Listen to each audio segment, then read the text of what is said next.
Hello friends, welcome back to my channel. और आज के इस वीडियो में हम लोग डिस्कस करने वाले हैं कि बिहार शिक्षक बहाली में कौन कौन से डॉक्यूमेंट्स हमें लगाना पड़ेगा फॉर्म भरने के टाइम में। और ये बहुत ही इम्पॉर्टेंट चीज़ें हैं जो कि मैंने जो अनुभव किया, मैं जब फॉर्म भर रही थी बिहार शिक्षक बहाली के टाइम में, तो उस टाइम मेरा मतलब बहुत ज़्यादा हमको परेशानी हो गई थी, क्योंकि सही से जानकारी नहीं मिल पा रही थी कहीं से भी कि कौन सा पेपर हमको उसमें लगाना है। बट मैंने सोचा कि जब मैंने इन सारी चीज़ों को अनुभव कर लिया है, तो फिर मैंने जो जो फॉर्म डॉक्यूमेंट्स अपने फॉर्म भरने में लगाए थे, तो मैं वो सारी चीज़ें यहाँ पे आप लोगों को बताने वाले हूँ। तो चलिए स्टार्ट करते हैं। तो सबसे पहला जो होगा वो आपका एक फॉर्म होगा, आवेदन फॉर्म होगा, जिसे आप प्रिंट आउट निकलवा सकते हो कहीं से भी, या मार्केट में भी आसानी से मिल जाता है। तो उस फॉर्म पे रंगीन फ़ोटो आपको लगाना है, कलरफुल फ़ोटो उस पर चिपकाना होता है, ठीक है। उसके बाद आपको मैट्रिक का अंक पत्र, इंटरमीडिएट का अंक पत्र, स्नातक का अंक पत्र, और इसमें ध्यान देने वाली चीज़ें हैं कि प्रथम द्वितीय और तृतीय वर्ष तीनों का अंक पत्र मांगता है, ठीक है। कहीं कहीं पे और कहीं कहीं पे एक से भी काम चल जाएगा, तो बेहतर यही है कि तीनों दे दिया जाए, ठीक है। नेक्स्ट है प्रशिक्षण का अंक पत्र, मतलब आपने बीएड डीएड जो भी कर रखा है उसका आपको अंक पत्र देना है। उसके बाद मैंने लगाया था बीटेड या फिर सीटेड जो भी आप किए हुए हैं उसका अंक पत्र देना है।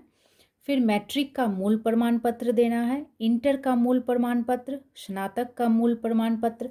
उसके बाद प्रशिक्षण का भी मूल प्रमाण पत्र देना होता है।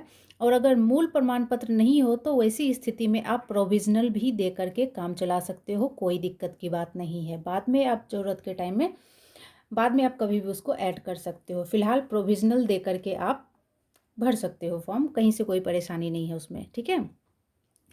उसके बाद प्रशिक्षण का मूल प्रमाण पत्र है, फिर बीटेड या सीटेड का मूल प्रमाण पत्र है, और एक ये जो 12 नंबर पे हमने ये डॉक्यूमेंट ऐड किया है, ये मैंने डाला था अपने फॉर्म में, क्योंकि बेगूसराय में इस चीज़ का यहाँ पे मेंशन किया हुआ था कि बीटेड या सीटेड जो भी किया हो उसका एडमिट कार्ड देना कंपलसरी है, ठीक है।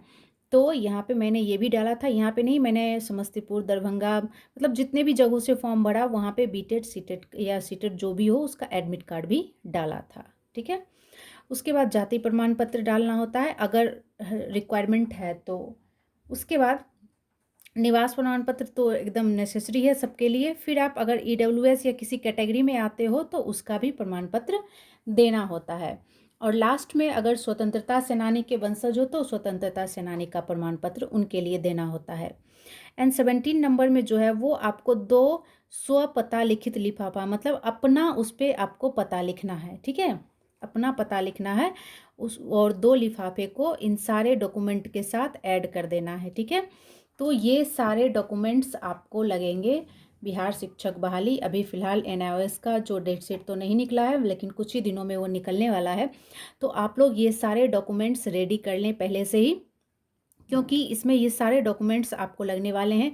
और फिर मैं नेक्स्ट वीडियो में बताऊंगी कि फॉर्म कैसे फिल करना है। एक फॉर्म में यहाँ पे बेसिकली फिल करके आपको दिखाऊंगी, और मैंने जो फॉर्म भरा है वो भी मेरे पास रखा हुआ है, तो मैं उसे भी दिखाऊंगी कि कैसे मैंने वो सारी चीज़ें उसमें फिल इन की हैं, ठीक है।